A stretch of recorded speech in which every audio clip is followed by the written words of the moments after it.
So I will call the meeting to order. It is 5:13. This is the February 22nd meeting of the Climate Smart Kingston Commission. Welcome everyone who is here. We will go around and do introductions because we have at least one person that some folks have not met yet. So my name is Julie Noble. I'm the Sustainability Coordinator for the city and the Climate Smart Kingston Commission Chair. I'm a member of the board of the Climate Smart Kingston. And my name's Brad Borquist, and I live in Kingston. Want to get involved, help out where I can. I'm Melissa Acheta. I'm the program manager at New Culture Clean Power, the facilitator of the Kingston Repair Cafe, on the Climate Smart Kingston Commission. I think I'm in my third term now. I'm Ellie Gartenstein. I'm the city's environmental specialist. I am on the board as, I guess, the engineering designee, but I work for the sustainability office. Vicky Kennedy, fairly newish still. I'm Carl Frankel. I'm the Common Council member representing Ward 2, and here to speak in ideas on the function. Dan Smith, City of Kingston resident, member of the commission, managing manager for Warren College. I'm Kevin McAvoy. I'm the secretary of this board commission. And I'm also on the Conservation Advisory Council. I'm the secretary over there as well. I'm on the Landmarks Commission and the longest running board member of the Kingston Land Trust. Aaron Sullivan, real estate agent. Michael Darcy, founding member of the commission, by the way, and now just a liaison for the county. Not just a liaison. A liaison. All right, well, thanks everyone for being here. We don't have any guests, so we don't have any public comment. Are there any modifications to the agenda? This is the agenda from December, which you'll notice it changed the date on, I did not reprint it. If there's no modifications, are there any concerns about the minutes? Which are from November? Comments, concerns, issues? Not, I need a motion to approve the minutes. I move we approve the minutes from November. Is there a second? I think the only thing is, it's kind of changed, but the Repair Cafe did not happen on December 17th. We rescheduled it. Oh, That would have been after the fact, Okay, so there's no. so we got to. yeah, we'll pick that up this time. Okay. And we'll say it didn't happen. And then doing the report. Is there a second? Second. Okay, thank you. All in favor? Aye. Anyone opposed? Abstaining? All right, approved, no minutes. Thank you. Kevin, we're putting this together. So let's jump into old business. Refrigerants, I have no update from my end because I have not heard from the state, not in contract yet. Those of you who aren't aware, the city was awarded a grant this year. We've been working on it for a couple of years with Climate Smart and hoping for the best, and we got it. So we have a grant to work on a refrigerants management plan for the city of Kingston. But the state takes a while to get into contract, so we're not in contract yet, so there's no action to be taken at this point. Unless anyone has anything to report on refrigerants. What do we end up getting as the reward? I think 50, maybe, but there's a 15% match, so it's like a 62.5 grant. Are we using any of the grant money for refrigerant cycling at Earthfare? That was the plan. So one of the components of the grant is to waive refrigerant collection fees at the Earth Fair for 5 years in a row. Which I would hope would effectuate this year, but if I'm not in contract, the thing is they'll probably backdate it. So we should either A, hope that we get a contract by then, or B, proceed with it anyway, and then go back to it, then I'll be able to get the funding for it. Okay. Either way, we do want to do the Yeah. refrigerator collection. So I'll keep you all posted when that gets rolling, but that's fine. Do you have a date for the, collection day, is that? Yeah, we'll talk about Earth Fair under outreach and education. All right, repair cafes, anything on that?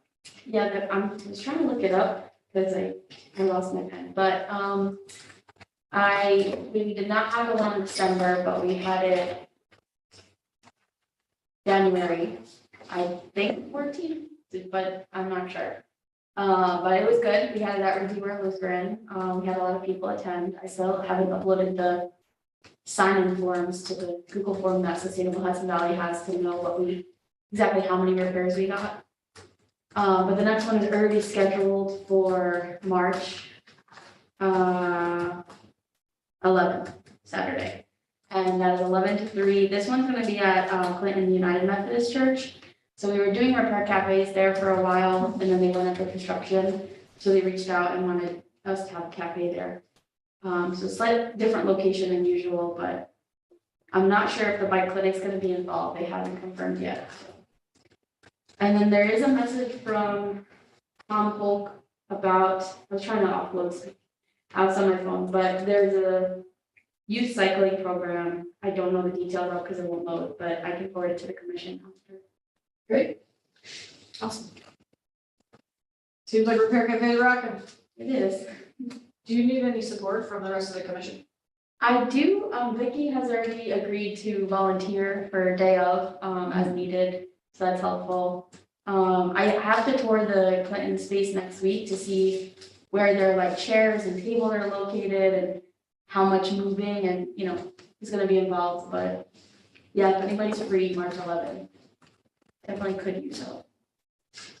Ignorant question, has this been tied into the city in a formal way, or is it just sort of informal support? What's the nature of the relationship? Climate Smart Kingston's a sponsor, and I think now officially we get points for doing it.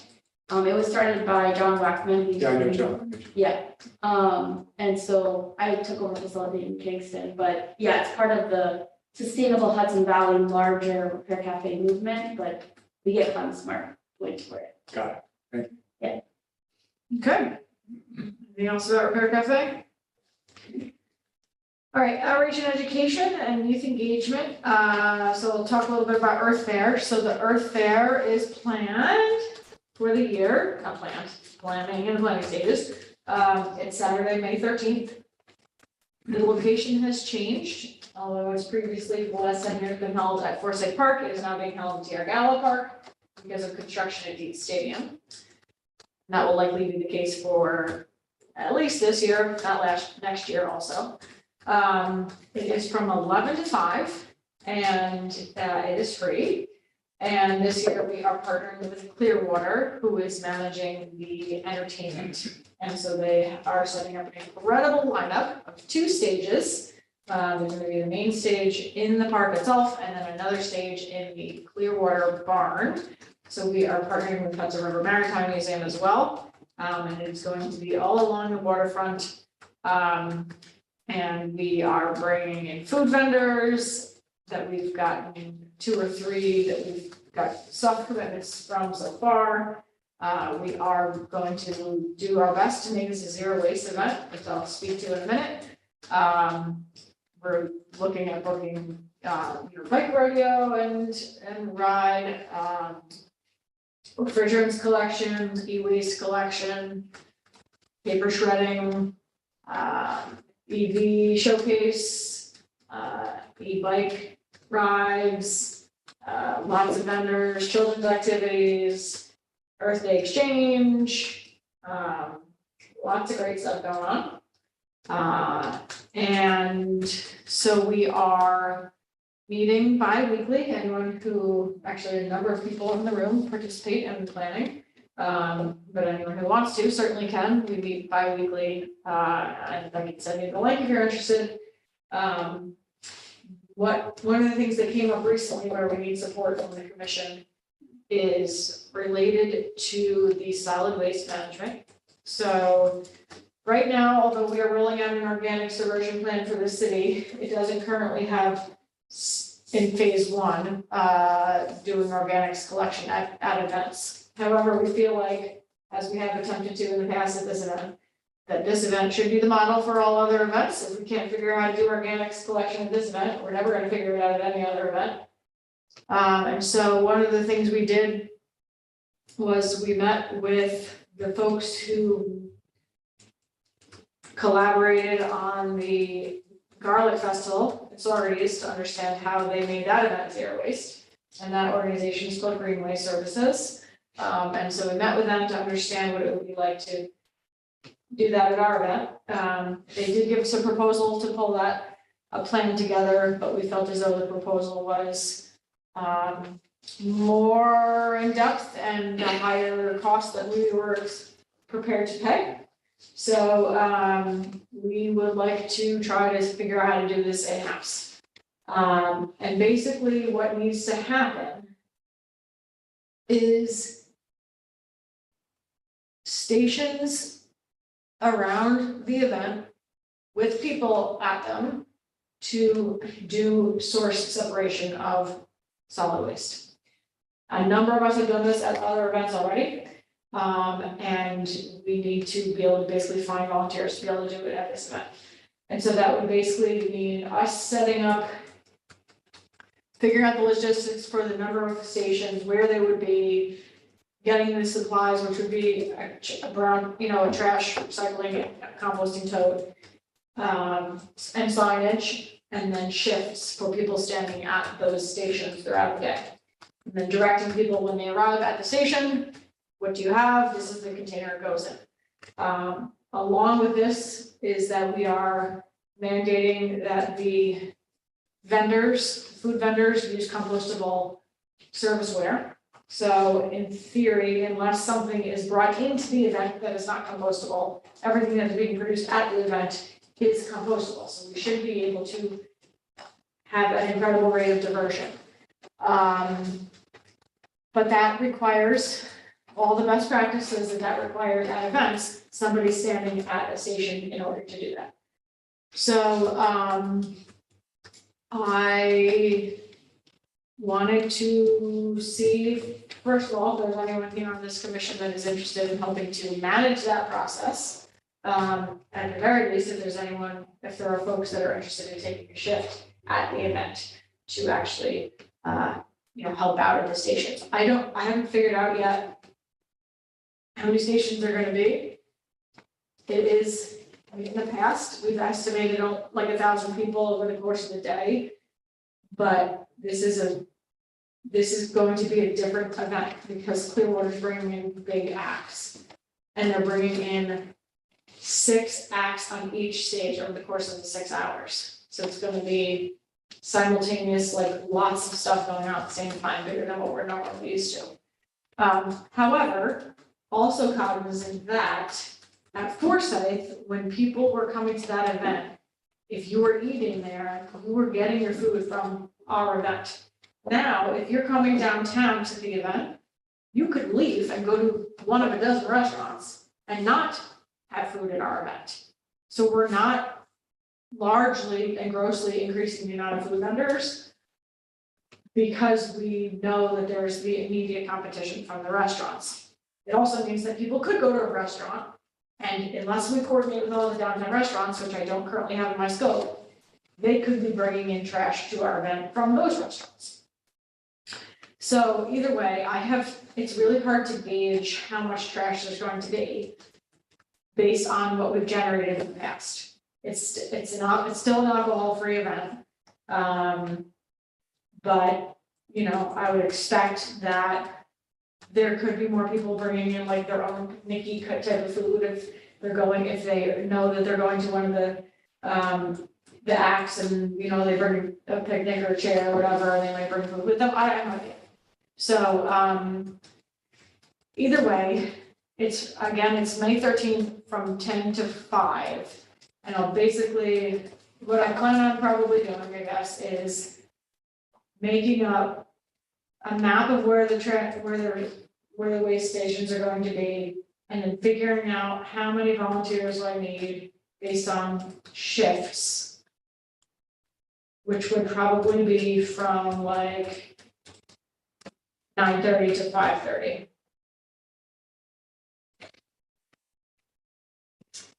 And then I guess I'll reach out to folks to see how many people would be willing to take shifts at some time. And then we're gonna need to really reach out to find additional volunteers. Yeah. Sorry, so one of the jobs that I have for the county is I'm in charge of the Food Waste Prevention and Recovery Act, which regulates large generators of food scraps in the county. And I would love to be a part of whoever heads up that team, to play a role on maybe talking to restaurants and figuring out if we can do something, if people are going there, figuring out if we can help them with diverting a little bit or helping us to divert. So I'd love to be a part of the team and anything I can do to help. Perfect. Do you have any, you don't have a cadre of volunteers that are interested in helping? I wouldn't have a cadre of volunteers. And I mean, we can ask the entirety of the Department of the Environment. Right. But we'll see. Maybe the county exec would like to have a shift. Right, okay, that's great. I Any could other? definitely I could definitely put a call out on the Facebook page now, but we would need, everything set up with like a sign up form, Yeah. shifts and Okay. details. Yeah. I also want to be part of some of like the signage concepts and have ideas, but I can't lead or don't have capacity for much more. Okay. Great. I Oh, think I'm happy to volunteer for some management of the process. I'm not gonna be very good at telling people like this stuff. I'm not very confrontational, but I can do like the other aspect of managing, maybe working with restaurant communication, stuff like that. Great. So maybe the 1, 2, 3, 4 of us can set up a call. we're just I can totally do a shift visit. Sure. Okay, awesome. So I will send out a note to set a call just to talk about solid waste. Just something I love doing all the time. And people can join if they'd like to help be part of the planning. If you don't want to be part of the planning and want to just take a shift, that's fine too. You don't need to necessarily be part of the call. But I would hope that folks would help out in some way if that's possible. And if you want to help out in other ways at the Earth Fair, or anyone who can come and participate, we're also gonna have a climate smart table. We're gonna have information booths that need people. So it's gonna need to be all hands on deck for anyone who's available to give any hours that day. As we get a little closer, we'll know better like where we need volunteers for all the different things. We're gonna need help with everything we normally need help with: parking, the Earth Fair exchange table, collecting the e-waste and helping people unload, like information booths ×2, children's activities, all different things. I would also note for new folks that Sunfront Kingston sponsors the event and we're on like the banner that goes up and all the posters. So like a big presence from us is definitely important, I think. Great. You'll be looking for volunteers from anywhere, not just this. Yes. Right? Yep. Yep, and so once we articulate into a formal listing of all the volunteers and the shifts that we need, I'll have Melissa post that on Facebook to do a bigger call out. This is kind of just my push to you all for, yes, it's just, we need dozens of volunteers, which is obviously larger than just this commission. At least at this point, since it's February, just mark your calendars, May 13th, 10 to 5, TR Gala Park. Any questions or anything? Yes, I almost forgot. Does it cost everybody to go to the Earth Fair? but the food costs money. No, I'm not worried about Yeah. my actually, cost, but, yeah, 'cause I did this once at a place in New York City, and then we were able to get in for free. Did what? Volunteer to sort the Yeah. stuff? You're gonna get it for free anyway. But maybe we could think about another incentive for volunteers to get them to participate. Maybe there's a food voucher that could, Yeah. we could work with the vendors and maybe they could Right. appreciate that work and maybe offer a food voucher. Reading my mind there. Gotcha. That's a good idea. I wonder if Did the folks at the Garlic Festival get an incentive, do you know? I don't have to talk to Siobhan. They got free entry. Free. Yeah. Okay. Free food's a good incentive. Free We should have free food. I think that needs to be budgeted for, because I'm super hungry. Okay. All right, anything else on Earth Fair? Any other outreach and education, youth engagement stuff? All right, moving on to clean electricity things. The 100% renewable electricity in the buildings. I don't know how far I talked about it the last time, if I mentioned that we got the funding. Let's see. Does look like I did. So the city was awarded, more than $1 million, almost $2 million. I don't have the exact number, Kevin, by NYSERDA to make 2 of our municipal buildings carbon neutral, City Hall and the Annie Murphy Neighborhood Center.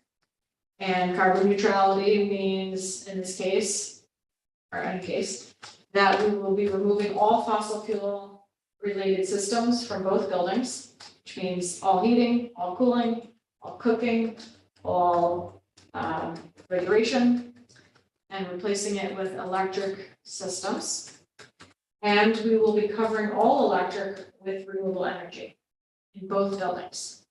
So the current proposal, which is not set in stone, but it is the proposal that the grant was based on, is to take out the entire HVAC system out of this building. And the Annie Murphy. We're going to improve the envelope, so energy efficiency in the building. So this building already has the windows done and the lighting. The other building needs the windows done and the envelope, and this building needs the envelope done. I don't know how I'm going to do that because it's a historic building, but we're going to try to figure it out. And both buildings, according to the proposal, are going to get additional 50 kW solar systems. This is a historic building, so the current plan is a canopy over the parking lot with 100 kW or 50 kW. And that parking lot, that building already has solar on the roof. So the parking lot will get a canopy with 550 kW. And the current plan for the geothermal, well, for the rest of the power is geothermal in both buildings with wells drilled in the yards, Right. both places, here and there, over there in the parking lot and here in the front yard. So, and my service, I have to put in a match, so basically it's about a $3.2 million grant. I am working with New York Power Authority, and so they are going to manage the project with me, soup to nuts. And the first step, after I get into contract, which still isn't the case with NYSERDA, but the first step will be energy modeling. So as part of the grant application, we worked with Chemist Group, who did some estimates and preliminary energy modeling, which is how we even got to this plan. And they put a cost estimate on it, but NYPA is gonna go more, they're gonna do a more, work with a subcontractor to do a more in-depth set of energy modeling and design for both buildings. Which may or may not result in any of the things that I just mentioned. So it might not result in me drilling wells in the front yard of City Hall or putting a solar canopy over the back, but it will result in carbon neutrality in both buildings. The method of how we get there may change slightly. Either way, this is also the beginning of a thermal energy network, which will be a tie-in, basically a microgrid system that ultimately we ideally would tie in with the hospital situation that we have going on over here, KHS, and this building, and probably the fire and Department of Public Works buildings. So this is monumental for us. It is monumental for NYSERDA. It is monumental for NYPA. And if we can figure this out, it will be a showcase for municipalities across the state. Is that why it's monumental for NYSERDA as a showcase? Yep. They told me we are the showcase. So there is a lot riding on the success of this. But all these things I mentioned, and I only have $3.2 million, so we'll see how it goes. Either way, there's lots of people looking at this and lots of people who want to be part of it. And lots of folks are reaching out, so we will see how it goes. We've got a lot of nuances, including the fact that this building is historic and both buildings are occupied, so how am I going to change an entire system when they're fully occupied 24, like all year long, and do I have space to drill 100 holes, and if I drill 100 holes, am I gonna hit an aquifer? There's just a lot of questions. So either way, that is one of the things I'm going to be working on this year. And if anyone is interested in being part of that process, please reach out. I know Dan has expressed Yes, interest, please. and I know you've expressed interest. I've been doing that exactly for a decade, Awesome. so I can help a lot. Perfect. Well, I will reach out to you all when I am a little bit further along. Because I'm not even in contract yet, but I will reach out. What was the program that they were working through? It is NYSERDA's carbon neutral grant that came through the CFA. It is not clear to me if we were the only ones that were awarded or not, but they did tell me that we are like the showcase. I don't know if they use the word showcase, but they use another word that's like showcase. Spotlight. We're like the spotlight. It's a good place to be. I guess so. Well, it's good. For nice, sir. Yeah, I guess so. And so there's also CCA, which is going swimmingly. Let's see. We are literally getting into contract with the folks from CCA now. The contractual negotiations have taken a long time. But we have been, advocating for something called opt-out CDG. CDG is community distributed generation, basically community solar. One of the main tenets of what we were going to be moving forward with CCA was this opt-out CDG, which is basically an option where we're able to enter in all of our accounts within the municipality, including low-income homes, immediately into community solar, where everyone would automatically get a discount and have renewable energy. However, and then they would have to opt out of that. But the Public Service Commission needs to enable this to happen, and they have not enabled it to happen. It was a thing, and then they stopped it, and now it's not a thing again. But we started an opt-out CDG coalition, which is to advocate to the Public Service Commission to make this happen because of the impact it can have immediately, including on all of our customers, including our low-income customers. This is not a make or break for our CCA. It just was a major component of it that we wanted to move forward before we secure this energy supply, which is, our own solar energy supply, securing it ourselves, which we're still gonna move forward with, but this opt-out CDG would be very helpful. I don't know if I articulated that well, but is there anything you wanted to add to that? More Me? about this than I did probably. I know that M had reached out to the Americans for Clean Power to sign on to that coalition, and they're getting as many signatures as they can from different organizations to submit to the Public Service Commission, but that's the only update I have. I think that was pretty good. Okay. Otherwise, the MHET folks, which is our CCA administrator, is going to be having an open house in March. That date's still to be determined. They have hired an office manager, Emily Morrow, and they're still looking to fully bring on their executive director. But otherwise, we are moving through with the formalities of filing paperwork with the Public Service Commission, which includes the master implementation plan. And once opt-out CDG is decided on, we can then figure out what we want to do for our local implementation plan. That's CCA. on that. All right, education and workforce opportunities and great jobs, anything on that in particular? I don't actually have anything in particular on that. I don't know. Anyone does? Green job stuff going on? Do you know how any green job stuff is going on in the county? Yeah, there's a lot. We're doing a bunch of workforce summits and we have some economic development through the work that I'm doing is talking with Jobs First NLC about the work that they're doing for workforce development. So we're partnering with them in future for our Ulster County Green Economy Network group to work together to sort of address some of those issues, but it's going to be a ways down the road. Okay. Keep your eye out for it. But I would check with Sharon Williams as far as the summits that they're doing. Sharon and Tim, they're go-to people. At the county? Yeah. Okay. Anything else on that? Tim Wiedemann, right? Yes. All right, so city fleet. Ellie, do you have any updates on how the city fleet transition is going? Kind of still at a, hold buying new EVs, just because they are not available. And the ones that are available are either not within our budget or just do not fit the purpose that we need them to fit.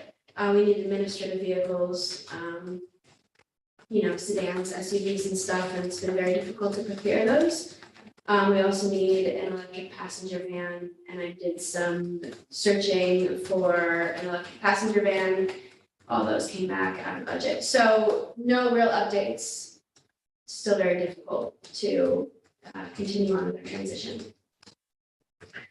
But the EV fleet policy was incorporated into the purchasing policy, the city's purchasing Oh, policy. yes, that did happen. So that is good. It is now codified as, well, I don't know if I would use the word codified. It is adopted by resolution as part of the annual procurement policy. So it is adopted by the common council in addition to the executive policy. And that policy states that by 2030, 100% of our eligible vehicles will be electric, which includes all non-emergency vehicles. So this doesn't include fire trucks or police trucks or police cars or anything like that, but administrative vehicles, pickup trucks when they're commercially available and when they fit within our price constraints, which I believe was like a 30% difference or something. Is it 30%? Do you remember? Like that. It's like a 30% difference in price, the electric version versus the standard model. So hopefully this, doesn't last much longer. We can continue procuring vehicles because we have goals to meet, right, in 23. Great. EV infrastructure. So a couple of things. We haven't had any more installs recently. There's one pending at Prince Street, which is still pending. The Cornell Street EV charging station is now re-networked. It was taken down for the construction of the Cornell Street parking lot, but is now back up and running. All the rest that we have installed are all running fine, but there's 4 more on the docket that have been on the docket and still are not in contract with the state, so I'm still waiting on Block Park, North Front Street,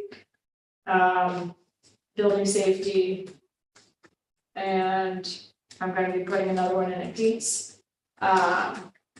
So we're waiting on those to get into contract. I did apply for a grant to put in a level 3 charger, but I haven't heard back on that one yet. That's the DC fast charger. Would that be at Dietz?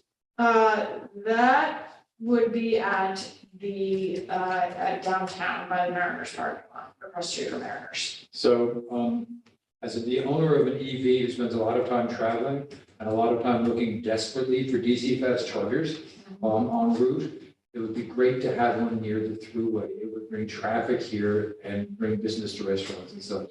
So I would like to advocate for Dietz Stadium. It is, I hear you 100%.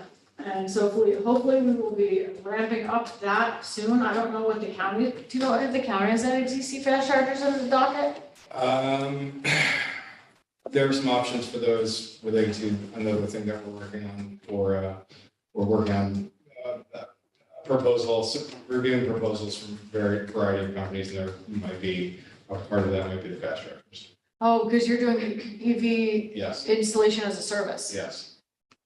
So the county is taking a different route, which frankly, we probably will get to sooner than later, which is instead of managing EV charging stations individually as their own by themselves, bidding out EV charging as a service, basically hiring a third party to design, install, purchase, manage, fix, all these different things.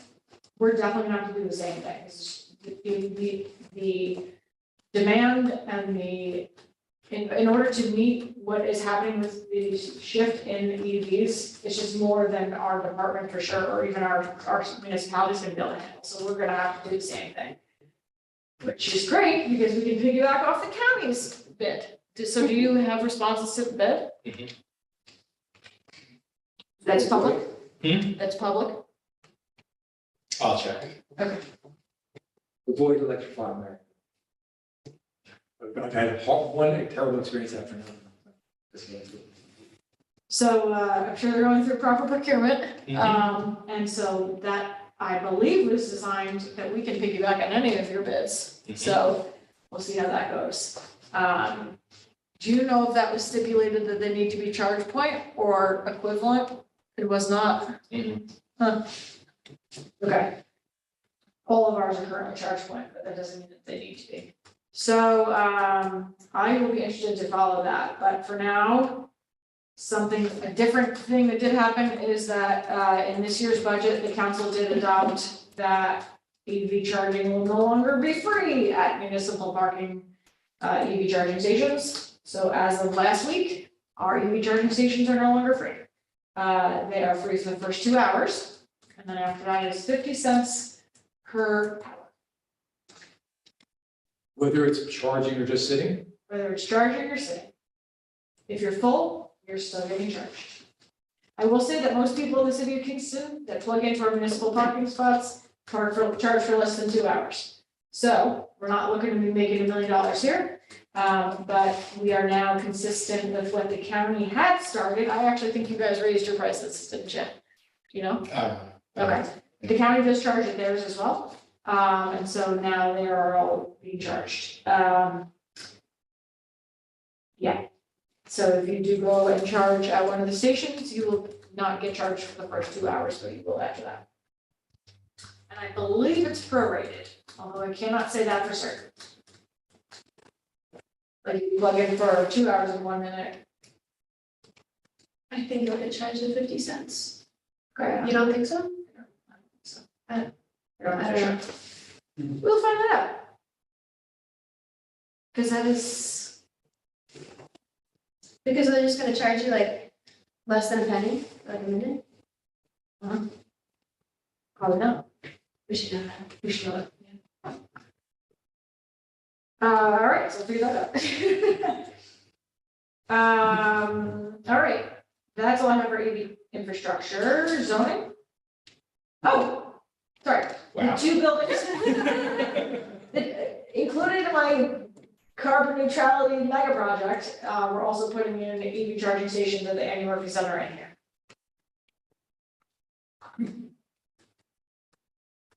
And that's the bill. Anything from zoning, Kevin? Public comment just ended on 18th, so there was a hybrid meeting on the 13th. And I think we're waiting action from the county council. I keep trying to duck you. Yeah, and there are gonna be a number of deep dive sessions that have been scheduled for early March, so I'm not quite sure when the vote is gonna be. But it's within the next couple of months. And I do not, this is just my opinion, I'm not speaking officially, it's good, I can't imagine it will pass. Can imagine it won't pass. I cannot imagine that it will not pass. Okay, so keep our eye on that. Anything else on zoning? Did you ever ask if we could present the solar mapping tool to the zoning board? Okay, so Thomas, the guy that presented with me here, he just emailed me the other day, and was like, hey, are we presenting? I was totally off my radar, I Okay. forgot. So that was presenting it, that's to the people that were putting in, doing the zoning, or just to, who did we talk about? I don't remember. I mean, To actually, the this- planning board? I think it was to like multitude. This might be actually before the new year. Oh, I wonder, well, We present in October. Maybe. Um, October was the Oh, next steps for Kingston were discussed, including presenting for the planning board. planning board, not. I will reach out. But yeah, the solar mapping tool had recommendations for the zoning code that Kevin took. I want to make sure that folks know, I guess, in this planning process about opportunities. Oh, yeah, Yeah. for- it's a huge tool. You guys did a great job presenting. That just totally fell off my radar. Okay, bike share program. So I don't really remember how much we talked about bike share in this committee. Did we talk about it already? Yeah, we have. We have? Yeah. And review the proposal? I don't think we reviewed the proposal. Okay, so,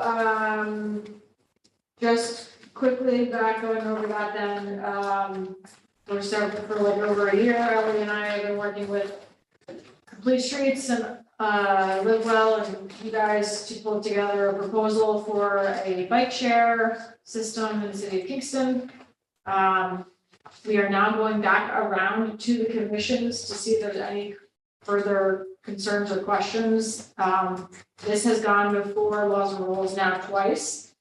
There were concerns expressed from Laws and Rules, particularly one of the concerns is the timing, and concerned about if there are implications between this and the recent pedestrian and bicycle incidents with vehicles, which I have stated and fully feel as though should be taken as two separate things. I feel as though we should be continuing to educate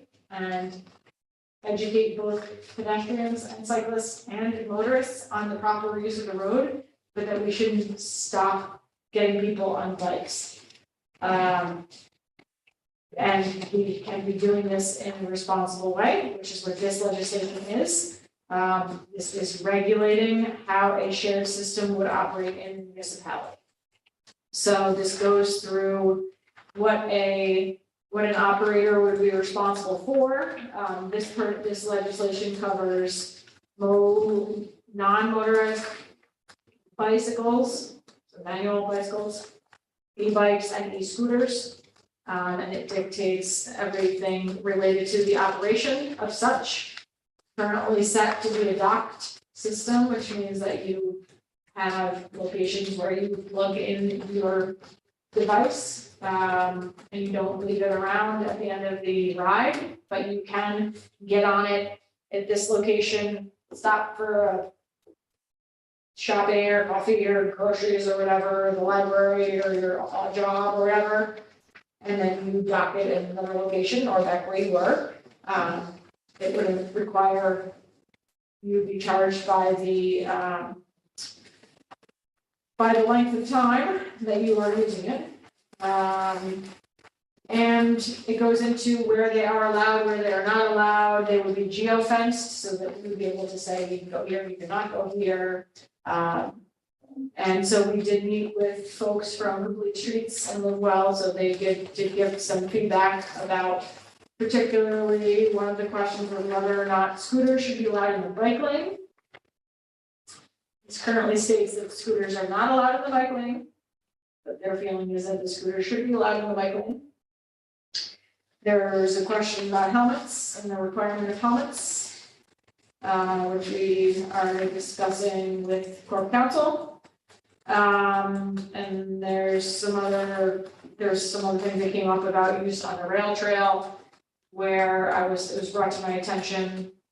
It wasn't brought to my attention, it was brought to my memory because I already knew of it, but I forgot that there is a green line management plan that the Kingston Land Trust and the city and the county have, as a collective agreement, which stipulates use of the rail trail and bicycles and e-bicycles on the rail trail. And so Sarah from the Land Trust said she was gonna get me a copy of that, although I have not seen that yet. The management plan? Yeah. You have it? I don't have it on this disc, but I do have it. Okay. If one of you guys can send it to me. Yeah. Isn't it online? On the Green Line site? Is it? I Okay. think so. I did have a question about the authorization authority, that was redundant. Authority of that document. So that's still a question to me, but anyway. We wanted to bring it back to this commission before it goes back to laws and rules. Or any other questions or concerns? So I don't know if anyone had any issues, questions, concerns, need more clarity, opinions. Did Sarah sign an agreement with the city? The Green Line Master Plan, thing? Yeah. That's when I asked her, I was like, what's the authority of it? And she Yeah. said, Didn't I think said- it was, but she I said it's not might even have missed it. signed by anyone. Yeah. I She said might it's have- basically okay. like a verbal agreement between the county, the city, and the land trust. And I said, well, how much authority does that really then have? Yeah, And she also said that it may have predated new New York State vehicle and traffic law, which means it actually could be, some of it could be not valid. yeah, I remember working on that and we didn't think it was a finalized thing. You're saying? It's not on their website. No, I wouldn't think Yeah. so. It had to do with cleaning up the Land Trust Alliance grant that was kicking around. We had to finish this. What do we call the Got Midtown drafted. Linear Park, Kevin? Is that what it was? The No. Midtown Linear? I think it was for the, I think it was the Green Line Management Plan. Green Line Management. Yeah, it's on here. Are you saying that plan would not permit e-bikes and scooters and bikes? I don't know what it says.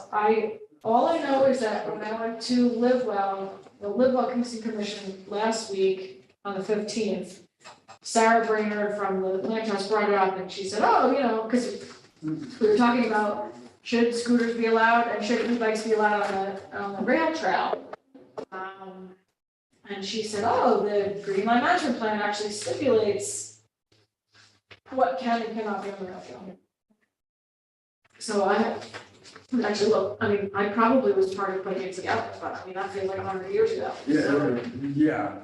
I mean, Tim Wiedemann is Yeah. involved with this one. He Yeah. hasn't been at the Land That's Trust correct. for a while now. Yeah, so, It's like from 2013 or 16 rather. Yeah, Oh, exactly, more than that. exactly, yeah. So that has to be looked at, and then a couple other things that we need to look into. The way that I did leave it with laws and rules was that I would come back in March and bring a representative from another local bike share system. I'm going to particularly look to ask Hudson Valley Bike Share, which uses the system at the Walker to Hudson, to see if they'll bring a representative. They also want me to bring a representative from Complete Streets just to speak to some of their concerns. And then I guess go from there. Again, just reiterating that in the absence of this legislation, an operator can come into Kingston and operate a bike share system. They can't put them on municipal property, so they can't park them in one of my municipal lots or one of my municipal buildings. But right now, local bike company could just start a bike share system and we would have no regulation over it whatsoever. With this legislation, we would have the regulation over it. So it's just out there. I think it's good in that regard, better kind of lock it down now and ease up later. Although some of the things do seem kind of strict, I'd be kind of scared as a bike share business, Such as, just the like the control, some of the controls, denial of termination is not like 1 year contracts only. This might be kind of scary. It may just attract the one operator that you want. But just some of the stuff looks scary to me if I was hypothetically a night shift person. It's like a lot of control, like I could spend all this time setting up and then there's not a lot of recourse in here. You could kind of, like, for any reason, you could just say, oh, we don't like it. Take it. That's pretty explicit. Do you think- But also you don't want it running roughshod the whole city, so. Yeah, I mean, this was developed, the language that you have in here was based on, a university that Cornell Law, and then reviewed by multiple commissions and our corp council. What this doesn't stipulate is the specifics that would be in the actual contract with the operator. It just stipulates what the operator, like, basically, we would put out a request for proposals with this information. It almost starts to get into like contract language, Yeah, so like have that contract, certainly like that, like permitting, the ability to do business in the city of Kingston, but then somebody starts to get into almost contract language with the 1 year operation. Revoking of permits, the way they have to operate. So some of the things like, very explicit, like they're, and they said, you said that it has to be a docking system. I think this Is that right? is a docking system, right? So there's no, none of those right around, driveway. We went back and forth. Different committees have expressed different opinions, and at times I've changed it either way. At this point, I kind of handed off to corporation council, Right. and I don't know which language they actually put in there. I think we suggest adopt as a commission at one of these meetings. Yeah. We're having a roundtable. Then we, what kind of, like a dock is sort of an equity thing. It's Yeah, like, it's very, it's not very accessible. hinged to that dock, whereas the dock is, it's probably gonna be uptown, branches of the city. Stuff like, or, you know, we're grouping and combining no greater than 10 feet. But that's a very specific thing, so when somebody's developing a system, that's. I think the city like. I'm wondering, if the New York City Lights program is looked at this. It was, Okay, because Alta Planning did that. all right, They worked on that, Jeff, you know. yeah. Yeah. It definitely locks down and puts the power in City of Kingston's Yeah, control, which is good, but also it does start to wander and take. What seems kind of like contract language that might scare, because there's no really negotiating with the law. I would say. You're making a great point. I think maybe corporation council wants to take a look at this with a view towards possibly striking stuff out that might be negotiation points. What we're trying to do is create a framework from having troublesome actors come in and encourage good actors from coming in. And that's where we should go, and we should stop there. The detail work, it doesn't assure us of a healthy, vibrant system to the back and forth of negotiation to get there. So there may be some judicious editing of this, is what I'm hearing. That would be I agree. It seems pretty good, there's just a lot of no's and like, it's pretty hard to keep people from. The bike part of it, you know, you should have lights on and stuff like that, maybe get a ticket. But for the bike shed thing, just to reiterate.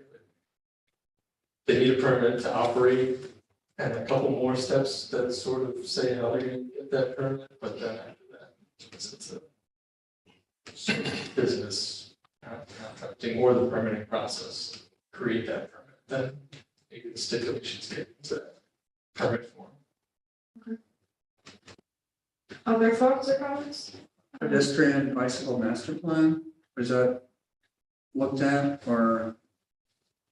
Barton, what it is, or, I've been talking to Emily Flynn. It hasn't been incorporated, the e-bike law hasn't been incorporated into their plan, yeah, no, that, yeah. because I believe their plan was written a while ago. They just revised Oh, it. it's not done? No, there's gonna be a meeting in Lawrence, but go ahead. Oh, the most amount of work I've done is gone to the Complete Streets Advisory, Committee, and Health and Wellness, both of which, Emily chairs, I believe, because Emily's on both of them. Yeah. And she's in charge of the pedestrian bicycle master plan. I don't actually know if there's anything about bike sharing. Do you? I think there is. I don't think there I is. think I either, looked at, that was the because first thing I looked at. And I didn't see it. Check it again, just the word shared paths, shared, no, none of that. Shallows, picking up everything that has the word share in it, but not actually bike sharing. You said, you mentioned at the beginning of this about the separation of this with bike safety. Is there a plan to educate on bike safety, like kind of along with this rollout? That hopefully would be the case. I have not taken that on personally.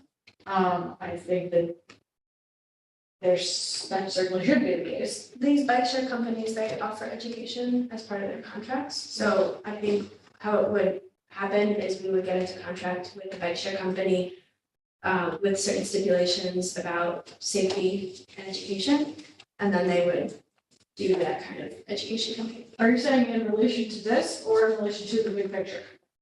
Both, I mean, I guess this seems to be related, right? So like, but because there's a problem over here in the big picture, it seems like, one solution could be used. Yeah, so I mean, particular to this, it is our intent that in the contract with the operations, that there would be a requirement that there would be some amount of like either pre-screening or pre-education or like something you need to read or watch or sign or like they host educational things, like something like that related to the operations. But like a big picture, that is not something that we particularly take about. Could those videos be those specific of not just like how to use our e-scooter, but the education about the new streets in Kingston? Or is that like a custom video they probably make? Because I do understand that point of the safety and the deaths that have happened with the new street layout, and do understand the education piece, which we didn't discuss before, but now that you brought it up, is I think important. Yeah, I mean, we haven't talked about specifically what we would have them educate on. But it also can't just put it on just the operator to educate the community beyond what is within their scope of their operations, in my opinion. But there is a Be a Road Hero campaign in the city, there's, Complete Streets Advisory Council, the local Kingston Commission, like Kingston, like lots of other entities and organizations that can, and the area are working on this. Just my hair, man. It does that sometimes.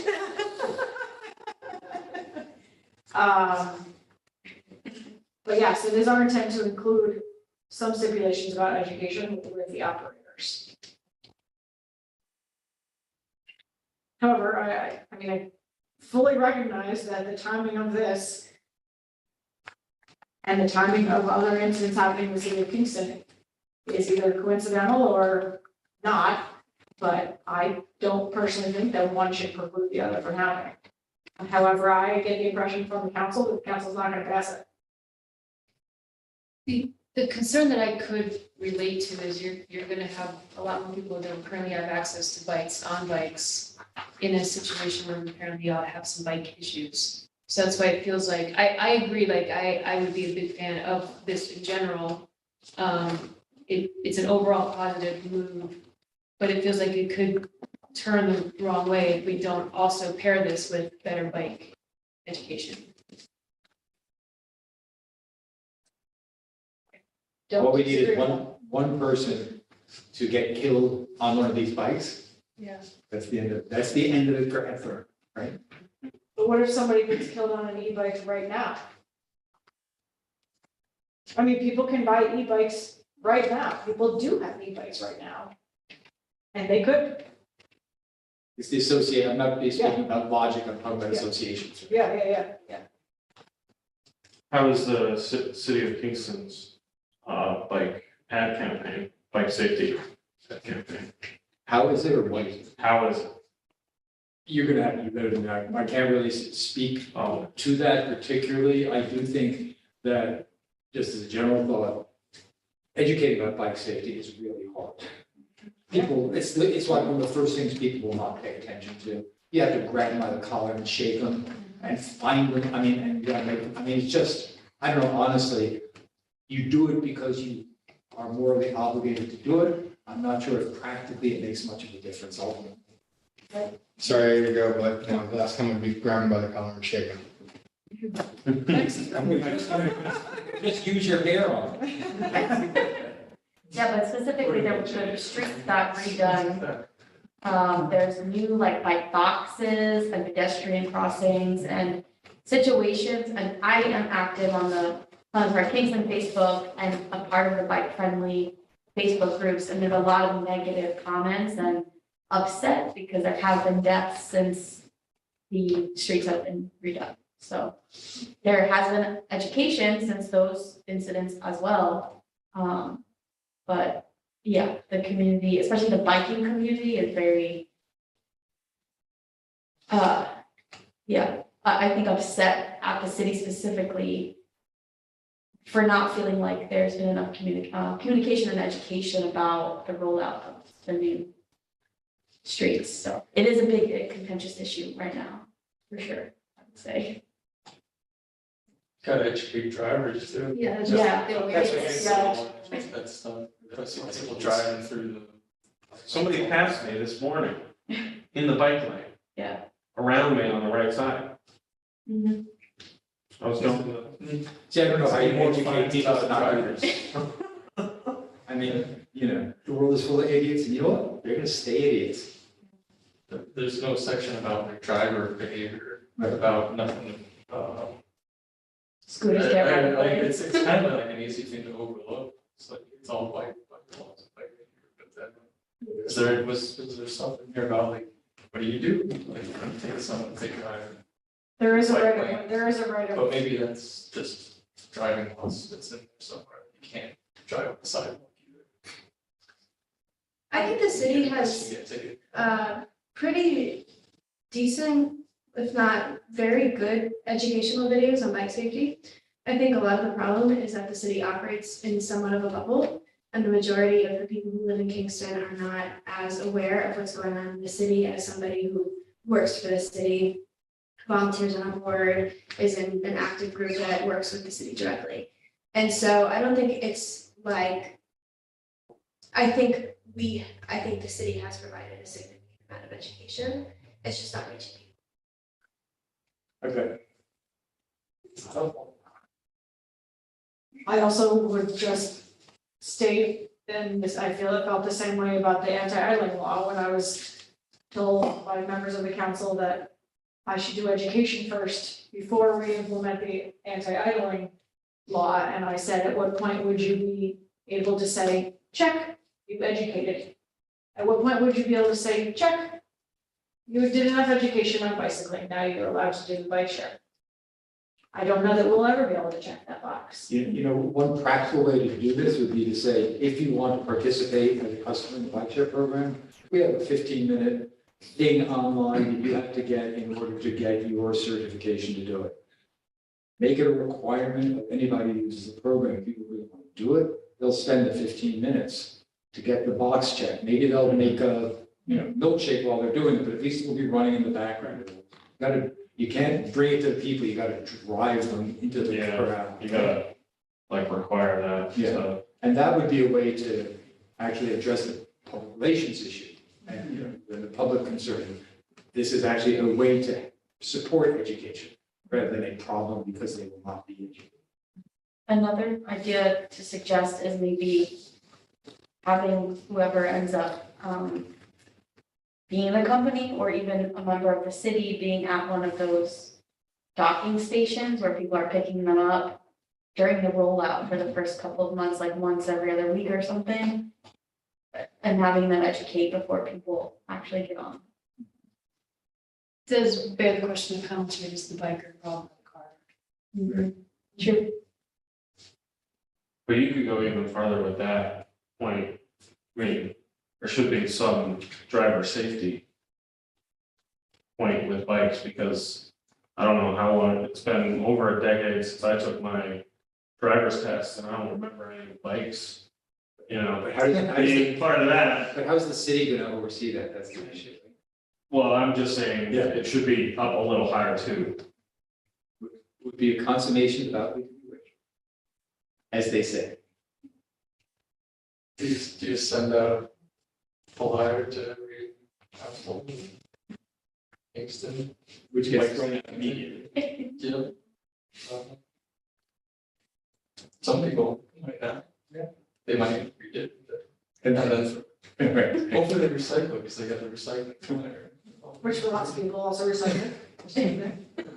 Yeah, it's definitely a lot to think about. I This also is totally helpful. feel very strongly that although there have been incidents, we should not be discounting the fact that we should not be automatically assuming that all of them were at the fault of the bicyclist or the pedestrian or the fault of the vehicle.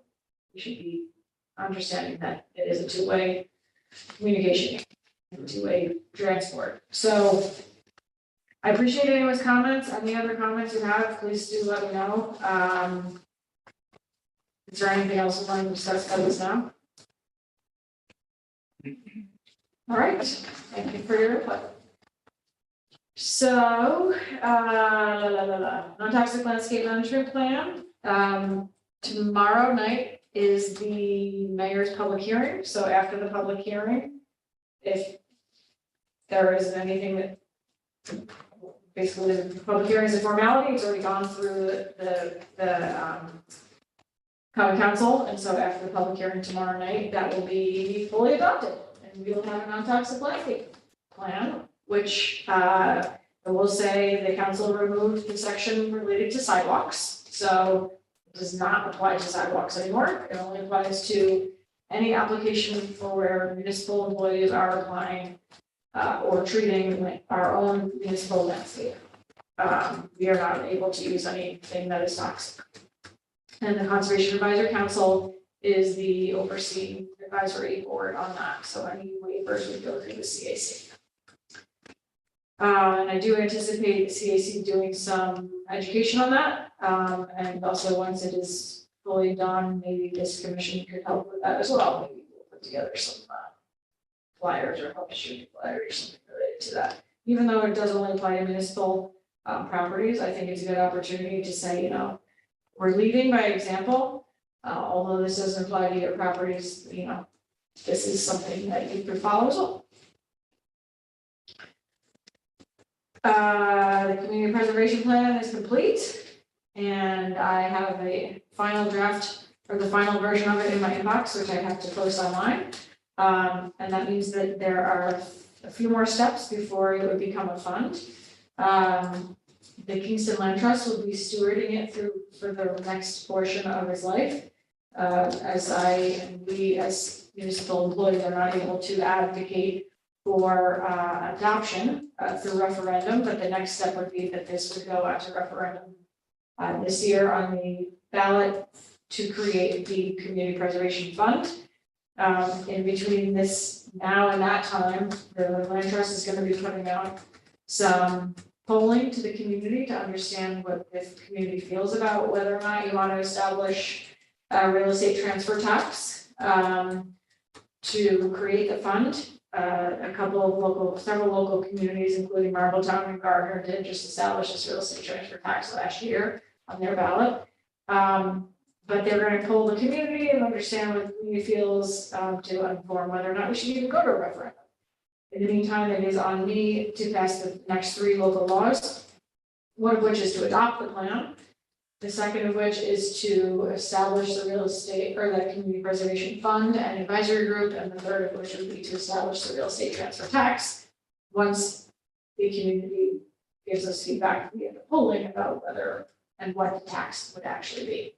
So the tax ranges from whatever the community is interested in. In Marbletown and Gardner, they just passed a 0.75% tax. In New Paltz, they have 1.5% tax. This would be a tax on houses sold over the median household income. It would be a tax on those transfers, and that would be set aside in this dedicated fund, which would be used to conserve the lands identified in the community preservation plan. So if you want to see the final plans up online, I am going to be posting up, it will be up online shortly, probably in the next couple of days. I will be posting the link, which is going to be an active GIS system, which is fantastic, where you can click on each parcel and it will tell you how it got whatever score it got, if it got a score at all. And again, a reminder that if it received a score at all of 1 or above, it would be eligible for conservation value. And if you didn't get a score, it doesn't mean that it doesn't have other values, it just doesn't have the conservation values as identified in the community preservation plan. The organics management plan, I'm happy to say, is under review by Ellie and I. This is 5 years in the making. We have copies of it in our offices that we are actively reviewing. The plan itself is 574 pages long. And it is taking us a long time to review it. Our goal now is Ellie and I are doing a comprehensive look over of it. Our relevant internal departments are looking at it for any red flags. They're looking at the individual sections. And our plan is to have a draft out to the public in March. And in March, on March 28th, we will be having a public meeting to present the draft organics management plan. And at that meeting, we will also be rolling out our details of what our organics transition will actually be and what it's going to look like on the ground. So I hope you all can follow along with the process. I don't expect anyone besides Ellie and I to read 574 pages, but you can skip through it as much as you want and read the highlights. And if there is anyone that wants to read the whole thing, please do let me know, and I would like you to track your time on it so I can get some credit with my grant. If you do any reviewing, and I'll put that in an email when I share it all. But again, the meeting is the 28th of March at 6 p.m. and it's going to be here in City Hall. It's organics. And I'm gonna say goodbye again. Okay, Thank you very much. thank you. All right, that's old business, new business. Council member terms and vacancies. Although it does say on here Serena Pepper, Serena is now a vacancy as of the end of last year. So we have Serena and 1 other vacancy, 2 vacancies on the board. Again, we need to have a quorum of half plus 1 of all the positions, not half plus 1 of all the people that are appointed. So that means I need 3, 4, 5, 6, 7, 8, 9, 10, 11. There's 11 voting commissioners, and I need to have 6 people present. If anyone has any ideas of folks who are interested in sitting on the commission, share names. Okay. Has he reached out or? He did reach out. I'm asking that because you know. No, I haven't seen him in a few meetings. Roberto and his wife got in a car accident. Oh, He said he is recovering, but he was not able to make use of it. I didn't hear about that until today, so, don't know how severe, I don't know what he's recovering from, but it's enough that he was not able to make the meeting. But he does keep in communication with me, so I have no indication that he doesn't want to sit on the commission. On the other hand, we haven't seen that in a long time, I feel like. Yeah. yeah, I know. She was actually on vacation this week, flying back in tonight from Florida. I don't know if she'll let you know. She did. Okay. Um, Sometimes she gives me a heads up she's not coming, sometimes she plans to come and then okay, things happen. She's having I think just issues balancing the 2 jobs she has and being mom. yeah, she had 2 jobs. Yeah, she works for ADA in the city and for NYCP. Oh. And that's like 2 full-time roles. Wow, okay. Yeah. All right, well, maybe I'll reach out to her. So anyone else have other ideas for folks, please do, send them my way, talk it up. Thought I had a couple Yeah, bar people and stuff. They're like, we'll come next one. yeah, And yeah. I didn't come, and I'm like, oh, sorry, we'll come the next one. It's like, all right, great, since you saw it. So, and then Yeah. I see like one on campus, it's like, we can come to the next one. It's just that, but I mean, it's a new semester, so. Great. Okay. Maybe I can get permission to do it for students too. They may be more picky.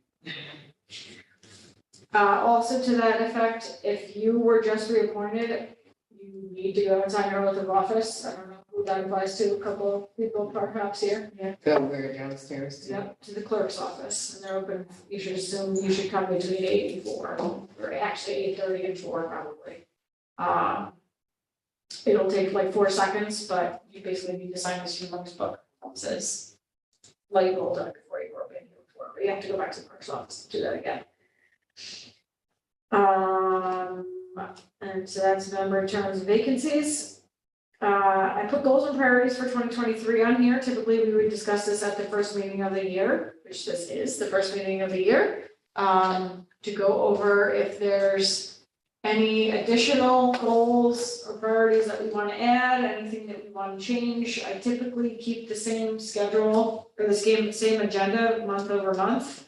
But I don't know if there's anything that you all want to add or take off, or any additional priorities that you think we should be focusing on for 2023.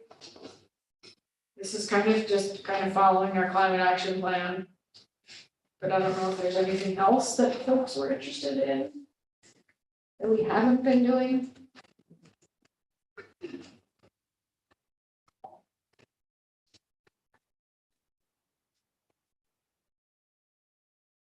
We also revisit it at another meeting if people want to think about it. Or if people are fine with what we're doing, that's fine too. But these are the goals and priorities for 2023. Covering a lot of ground. Yeah. Covering a lot. What about, last meeting, you brought up something about you wanting all events in the city of Kingston to be, sorted and whatnot. Is that part of the, Yeah, that's G part of or the F? next, yeah. okay, Well, and the thing is, with whatever we do for the Earth Fair, really, we should create a plan for that and really extrapolate that to all of the events. And that should be the way that it's rolled out. We just need to figure out the best practice. And I think that doing this for the Earth Fair and what we'll do is we'll just, create a plan for how we're doing it. But the thing is composting events, I think is gonna be the hardest thing that we do. I think it's gonna be harder than composting curbside. Because events have so many moving parts and so many non-residents also, that even if we get everyone in Kingston to be like a composter, it's not gonna apply to events, and at events, there's so many different things, like vendors and food that gets brought in, and random things, and cups that are not compostable, and the coordination of volunteers, and it just puts a lot of onus on the planners to do it, and I don't think that Climate Smart Kingston is ready to take on coordinating solid waste management at 45 events in the city of Kingston, we're definitely not, right? So, and to say all that, I don't know what, I would have to look at the organics plan. Because the organics plan does suggest that we do it, right? Isn't that phase 3? It's phase 3. Yeah. But I have to look at like what the projected savings is, because I'm not sure, like, we're several years from figuring it out to make it even worth it. And the meeting on the 20th is for phase 1 release. Yes. When somebody wants to do an event, parade or event, they gotta get a permit, right? Yes. And like the permit probably has, like you have to have. Yep, and say, that's, occasionally so many Fort Johns and stuff. like that. yes, and that is the mechanism by which we would manage it. Because they also are required to have recycling, and that's how we would do it. It becomes more challenging though, because recycling is mandated by the state. Composting is not yet. And so this is a nuanced effect where we're like asking folks to go above and beyond to do something that is not mandatory and is not necessarily entirely financially beneficial to them, because we're taking out their trash and they don't care if we're taking it out in 3 bins or in 2. And so it's a little bit harder, more of a challenge. And frankly, right now, even though recycling is mandatory at events, we throw out everything. Yeah. At every event, we throw out everything. We put out both totes, but we throw everything away. Everything is contaminated. And so if we can't figure out recycling, which we've all been doing since we were born, I'm not sure how we're going to do composting until it is culturally accepted as more of a norm. So, but it's not off the docket. It's like in our, it's in the plan, we're gonna figure it out, it's gonna take a while to get there. All right, any announcements, communications, events, or updates that people would like to update us with? Any update from the Ulster County Planning Park Committee? Who's going to the Ulster County Planning Park Committee? Cal? Roberta. Virgo. Yeah. Maybe Cal as well. On Zoom? No. Oh, they're on vacation today. Oh, They're in Boston this week. oh, Visiting I'm their- gonna No, they're not in Boston, sorry. Their nephew is just visiting them online. They're going to Boston a different time. Okay. But yeah, I didn't know they were joining virtually. I guess not. No, Okay. I thought that was last month, that was the case. They were traveling and then they're gonna be traveling again. Okay, yeah, I think. Yeah. Okay, But I know they took off today for work for their nephew visiting. okay, so no report from Ulster County. I'm sorry. Any other announcements, communications, events? Social media postings? I have Repair Cafe on March 11th. Maybe a save the date for the 28th or 8th Yes, that's meeting. yes. Also, I haven't posted about Earth Day yet for being a vendor, or I don't know if I'm allowed to become a sponsor on there, but I we would just- say we become a sponsor, but you can be the better for for the it. vendor form. The city posted a call for vendors a couple weeks ago. Yes, Yeah, I probably just just need to Share. reshare it. Excellent. Any other business? All right, can we look at next month to see if we're gonna have quorum? It would be March 22nd.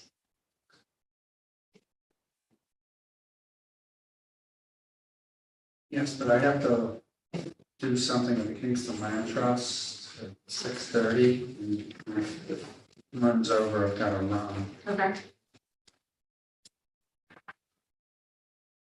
Anyone else have a conflict on the 22nd?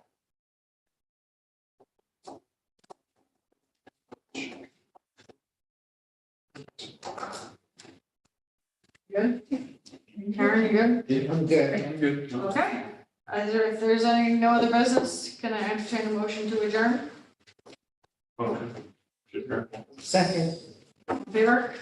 Aye. All right, 6:37. Thank you so much, everyone. Drive safe. I have no idea what's going on outside. Could be rain, could be snow, could be sunny.